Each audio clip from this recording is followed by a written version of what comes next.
The main event of AEW All Out has finally been confirmed, and an AEW star has officially left the company. But first, Tony Khan has teased some big surprises. Ahead of last night's edition of AEW Dynamite, AEW President Tony Khan would speak with Busted Open Radio for his weekly appearance to hype up the show. Not only would he drop some teasers for Dynamite, but he would reveal that once this weekend's AEW All Out show is over, the roster will be the strongest it's ever been. And he would say, even in the face of probably the most severe injury bug, probably the biggest star-studded injury list in pro wrestling, it's now starting to ease up and all those people are starting to come back. Like I said, by this Sunday it's All Out, and just in general, I think it's going to be the strongest and best the roster has ever been. I think people are going to have to watch All Out to see what I mean by that. AEW have also announced that a casino ladder match will take place at the pay-per-view, with one mystery entrant joining Claudio Castagnoli, Wheeler Yuta, Penta El Zero Miedo, Rey Fenix, Andrade El Idolo, Rush, and Dante Martin, with Khan's quote likely being linked to whoever shows up. Naturally, this has got the internet talking, with most thinking that this could lead to the return of MJF, who has been missing from television after walking out on the company on June 1st at the Forum in Los Angeles. Last night on Wrestling Observer Radio, Dave Meltzer would speculate if Khan is referring to Max, who he feels could show up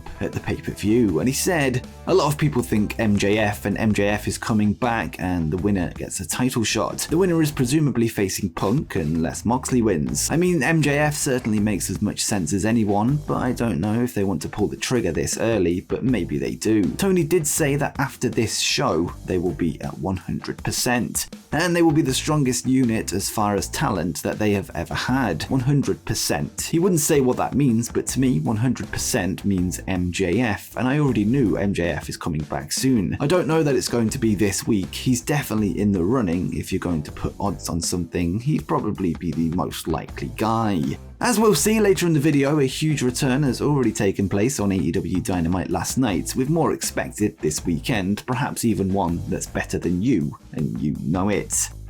And speaking of returns, a major WWE return is expected next week. Earlier this week, Fightful Select would report that pictures have been made by the WWE creative team that would lead to Braun Strowman making a comeback more than 1 year after he was released from the company by the Vince McMahon regime. With Triple H now taking the reins as head of creative, it seems that his return is now imminent, with PW Insider reporting that he will be at Monday Night Raw next week. And they would note, former WWE Universal Champion Braun Strowman is returning to World Wrestling Entertainment, PWInsider.com has learned. Multiple WWE sources confirmed this morning Strowman will be at Monday's Raw in Kansas City. Strowman's initial release came on June 2nd, 2021, with him said to have been playing hardball when it comes to contract renegotiations, with him running his deal down to the last few months. He is also said to have rubbed people the wrong way in the locker room with his comments on independent wrestling. Since then, he's worked 8 matches outside of WWE for Control Your Narrative, a company that he co-founded, and ironically other independent wrestling promotions, with sources in WWE telling Fightful that they are impressed with his ring-ready physique, adding that he looks better now than he did when he was in WWE. With the Clash at the Castle pay-per-view taking place this Saturday in Cardiff, Wales, it'll be interesting to see if that's where he makes his return, or if it'll be saved for Monday's episode of Raw, where he is scheduled to be in attendance. Saying that, it might be hard to sneak Strowman through a Welsh airport given the sheer size of the man, so a Raw return is probably more likely.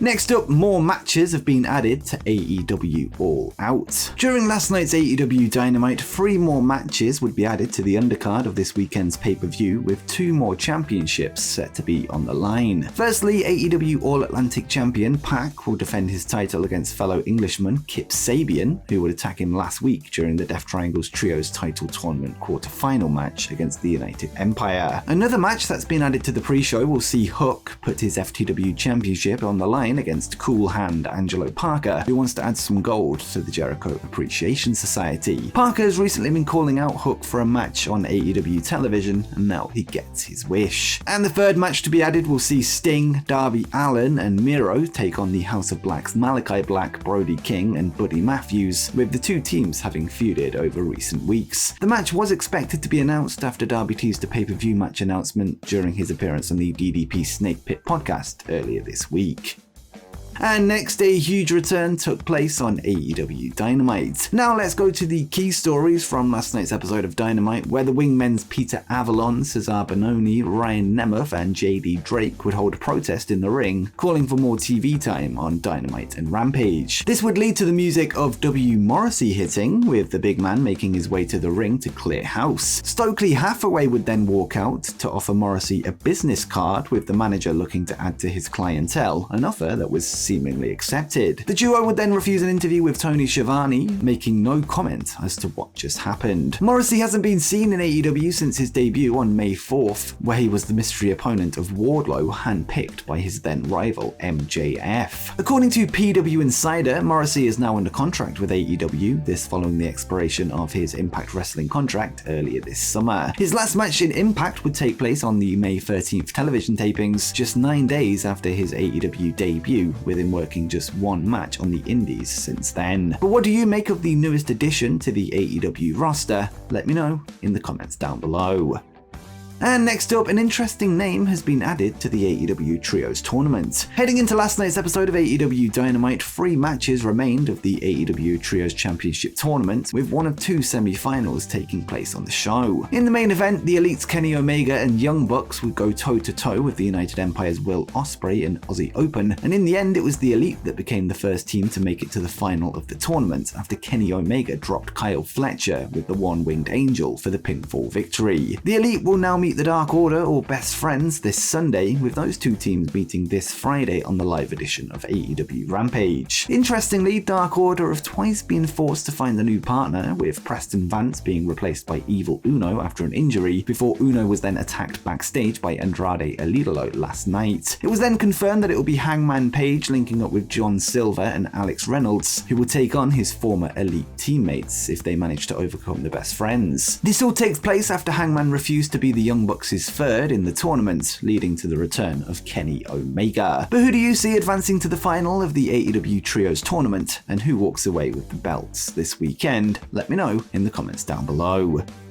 And next, the main event of AEW All Out has finally been confirmed. Last week on AEW Dynamite, Jon Moxley would shock the world, putting CM Punk to sleep in just 3 minutes to unify the AEW World and Interim World titles, becoming the undisputed AEW World Champion. Since then, speculation has spread over what will be the main event of AEW All Out, with reports noting that Jon Moxley versus CM Punk was still the plan. Well, this was confirmed last night when Moxley opened AEW Dynamite with an open challenge for his title, leaving a half-signed contract in the middle of the ring for whoever wants to pick it up. In the end, it was AEW producer Ace Steel, the man who trained CM Punk, who walked out to get the contract, taking it to the back. Later in the show, CM Punk would cut a promo in the middle of the ring, doubting his future in wrestling after an unlikely return last year in August, before being confronted by Ace, who told Punk that this isn't what they discussed backstage, urging him to keep fighting like he always has. Ace would then slap some sense into Punk, riling him up to sign the contract in the middle of the hometown crowd. That means that the rematch is set for this Sunday at AEW All Out, following one of the most intense segments in AEW history. Whilst many were anticipating a heel turn from Punk heading into the match, it seems that he's going into the pay-per-view as a firm fan favourite, with the Chicago crowd fully behind him. But who do you think walks away from AEW All Out as the undisputed world champion? Let me know